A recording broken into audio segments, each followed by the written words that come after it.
They're changing my voice.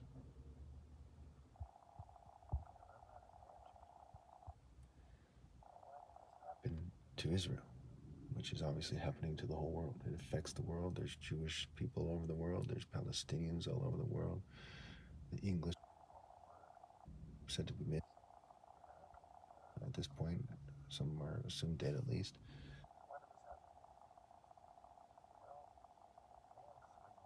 Understand it.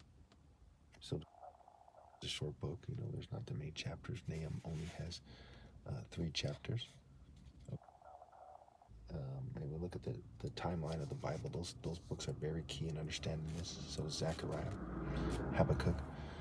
But when we see Nahum 3, it says, "Woe to the city of blood, full of lies, full of plunder, never without victims." Okay, it's not talking about Israel or Palestine or Iran or Syria or Iraq. It's talking about the whole world. Okay, the whole world is one big Babylon. Woe to the city of blood. Woe to the world. It's full of lies, full of plunder, never without victims. The crack of whips, so to speak, the clatter of wheels, galloping horses, and jolting chariots. Charging cavalry, flashing swords, and glittering spears. In what spirit? Glittering spears, spear to spear it. What spirit? Many casualties, piles of dead, bodies without number, people stumbling over the corpses, all because of the wanton lust of a prostitute, alluring the nations by her prostitution, and peoples by her witchcraft. Technologies, psychology, propaganda, theater arts, sex cults, you name it, just unbelievable. Your skirts over your face, I will show the nations your nakedness and the kingdoms your shame. I will treat with contempt and make you a spectacle. Okay, so he's allowing them to get pelted with filth. Flee from you and say, Nineveh is in ruins. Who will mourn for her? Where can I find anyone to comfort you? Are you better than Martin Luther King? Are you better than Nelson Mandela? Okay, are you better than Narmer of old? Are you better than the Pharaoh who elevated Joseph? Okay, are you better than Thebes, situate on the Nile, with water around her? The river was her defense, the walls her wall. Cush in Egypt were her boundless strength, put in Libya among her allies. And she was taken captive, right? Look at all these innocent people. Excuse me, they're closer to innocent people, rather, who are taken captive, gone into exile, cut off from God after my flesh dies. Her infants were hacked to pieces at every street corner. Lots were cast for her nobles, and all her great men were put in chains. You too will become drunk. You will go into hiding and seek refuge from the enemy. So all you peoples of the world, what is going on? The signs are more serious than you think. You all will be taken into captivity. You all will be cut off from God, you and your offspring. All your fortresses are like fig trees with their first ripe fruit. When they are shaken, the figs fall into the mouth of the eater. Look at your troops. They are all weaklings. Look at each other. Are you people of God? Do you have moral might? Or you just simply work out at the gym or something? Relying on science or something? Relying on your hate and your flesh-based spirits. They're mere flesh and not the Spirit of God. Look at each other. Look at your troops and your cults and your gangs, your military, your corporations, your terrorist groups. Look at your troops. They are all weaklings. The gates of your land are wide open to your enemies. Fire has consumed the bars of your gate. Your soul, the door to your souls are wide open to the devil, and he's swallowing it whole. And as the devil takes it, so the fire of God burns your soul, because wickedness burns like a fire. The Lord is a consuming fire. Stop doing what you're doing. Draw water for the siege. Strengthen your defenses. Put on the armor of God. Obey God through me. Work the clay, tread the mortar, repair the brickwork, so to speak. Be a wise builder.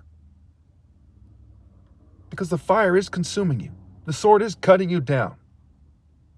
You are being devoured like a swarm of locusts. Multiply like grasshoppers. Multiply like locusts. You have increased the number of your merchants till they are more numerous than the stars in the sky. But like locusts, they strip the land, then fly away. Your guards are locusts. Your officials are swarms of locusts. They sit on the walls on a cold day. When the sun appears, they fly away, and no one knows where. You're being betrayed by your own families. Kings of Assyria, your shepherds slumber. Your nobles lie down to rest. Your people are scattered on the mountains with no one to gather them. Nothing can heal you. Your wound is fatal. All hear the news about you, clap their hands at your fall, for who has not felt your endless cruelty? In Nineveh was not only important to Assyria, but to Babylon.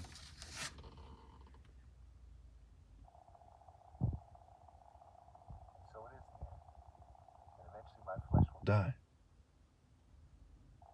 The Skywalker will return to the right hand of God in his full power and glory. The armies of heaven with me. And you will be judged. Because you said you wanted the devil instead of God. You wanted to pretend with your theater arts, with your acting. Your families are handed over to human trafficking filth, to terrorist scum, wherever they may be from. Israel, Palestine. What does it matter? It's all Babylon. People are suffering because you won't obey God through me. And now,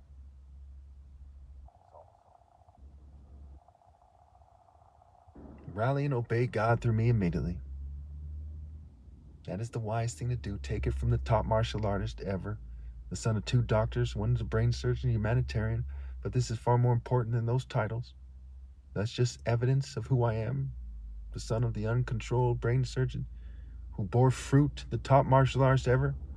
I am his greatest achievement, not his brain surgery history, not his history of decades of brain surgery and service to the community, humanitarian service, but bringing forth the top martial arts ever.